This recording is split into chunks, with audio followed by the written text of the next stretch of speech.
네, 안녕하세요. 김소라 노무사입니다. 임금체불이나 부당해고 같은 노동 문제가 발생하면 노무사를 찾아가야 될지 말아야 될지 고민을 많이 하시는 것 같은데요. 처음 겪는 상황이다 보니까 노무사 비용이 어느 정도인지, 어떤 노무사를 찾아가야 하는지 잘 모르시는 경우가 많은 것 같더라고요. 그리고 노무사 없이 혼자 진행하는 건 어떨까? 이런 생각을 하시는 분들도 계실 것 같고요. 그래서 오늘은 노무사 선임 비용이랑 노무사 선택 시 주의사항에 대해서 설명드리려고 합니다.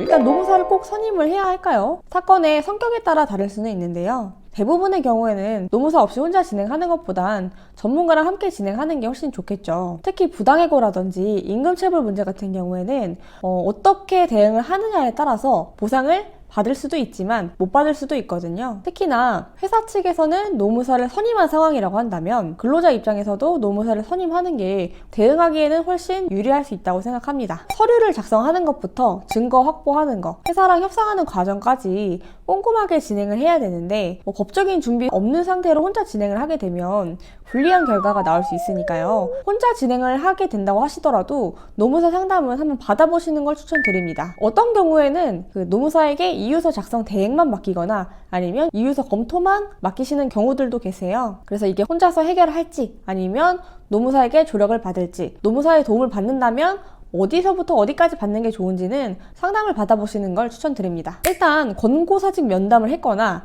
해고 통보를 받은 상황이라고 한다면 즉시 상담을 받으셔야 되는데요. 이 단계에서 근로자가 어떻게 대응하느냐에 따라서 그 사건의 결과가 완전히 달라질 수 있기 때문입니다. 특히 사직서를 작성하는 순간 모든 권리를 포기하는 거랑 다름이 없으니까요. 회사에서 공고사직으로 처리해 줄 테니까 사직서 내 이렇게 얘기한다고 해서 무조건 제출하거나 하시면 안 됩니다. 사직서 제출하게 되시면 실업급여도 못 받을 위험이 생기고요. 부당해고로 다툴 기회도 사라질 수 있습니다. 따라서 처음부터 전문가랑 상의하면서 대응하는 게 가장 안전한 방법이라고 생각합니다. 노무사를 선임할 때에는 비용이라고 하는 게 착수금과 성공보수로 나뉘는데요. 착수금이라고 하는 건 사건을 진행하기 위해 처음 지급하는 비용을 의미하고요. 사건의 결과랑 관계없이 그냥 처음에 지급하는 금액이라고 생각을 하시면 됩니다. 성공보수 같은 경우에는 사건에서 이기거나 합의 등을 통해서 근로자에게 금전적인 이익이 생겼을 때 지급하는 비용을 의미합니다. 부당해고 같은 경우에는 한 150만 원에서 200만 원 선 그 정도가 일반적으로 형성되어 있는 시장가라고 알고 있습니다. 다만 저 같은 경우에는 근로자가 합의 의사가 있는지 아니면 어떤 상황인지에 따라서 착수금이나 성공보수는 비율 조정을 해드리고 있습니다. 가끔씩 착수금 없이 성공보수만 받는 노무사님들도 계신데요.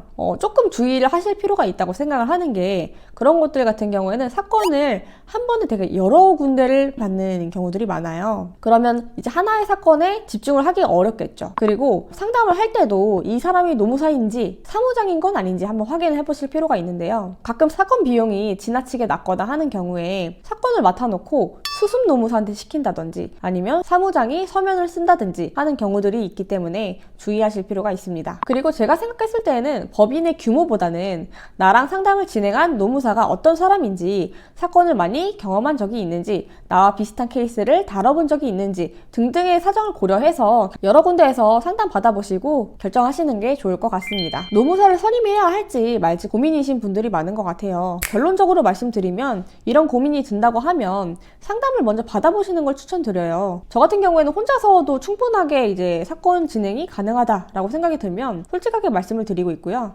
괜히 불필요한 비용을 쓰는 것은 막아야겠지만 반대로 이제 혼자 진행을 하다가 중요한 부분을 놓쳐서 손해보는 일들은 없어야 되니까요. 어떻게 진행을 할지, 혼자서 할지 아니면 노무사랑 같이 할지 이런 부분들은 아래 고정 댓글 링크 클릭해 주시면 제가 상담 드리도록 하겠습니다. 부당해고든 임금체불이든 사건은 초기 대응이 가장 중요한데요. 잘못 대응하면 돌이킬 수 없는 경우들도 많기 때문에 먼저 전문가와 상담 받아보시고 방향을 결정하는 것이 가장 현명한 방법이라고 생각합니다. 오늘도 도움이 되셨다면 구독과 좋아요 부탁드립니다. 감사합니다.